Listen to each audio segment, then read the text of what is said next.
Telugu flame సెలక్షణ ఆనంద వీక్షణ. గుప్పెడంత మనసు సీరియల్ స్టార్ మాలో మధ్యాహ్నం 12:30 స్లాట్లో టెలికాస్ట్ అవుతోంది.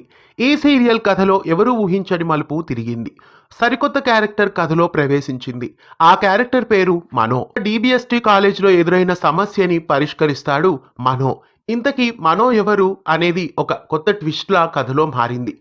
కథలో కొత్తగా ఎంటర్ అయిన మనో అలాగే అనుపమ ఇద్దరు ఒకరినొకరు చూసుకుంటారు. తరువాత అతన్ని ఇంటి దగ్గర అనుపమ తల్లితో చూపిస్తారు. ఖచ్చితంగా అనుపమకి మనోకి ఏదో సంబంధం ఉందని తెలుస్తోంది.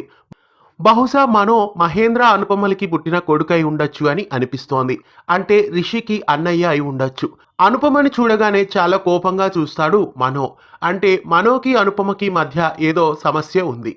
గతంలో రిషి జగతి మీద ఎలాగైతే కోపంగా ఉన్నాడో అలాగే మనో కూడా తన తండ్రి ఎవరో చెప్పనందుకు తల్లిపైన కోపంగా ఉన్నాడేమో అని అనిపిస్తోంది. ఖచ్చితంగా మనో రిషికి అన్నయ్య అయి ఉండే ఛాన్సెస్ కనిపిస్తోంది. గుప్పెడంత మనసు సీరియల్లో వచ్చిన మనో క్యారెక్టర్ గురించి మీరేమనుకుంటున్నారు? ఇంతకీ మనోకి అనుపమకి మధ్య ఉన్న బంధుత్వం ఏమై ఉంటుంది? మీరేం గెస్ట్ చేస్తున్నారు? కామెంట్స్లో తెలియజేయండి.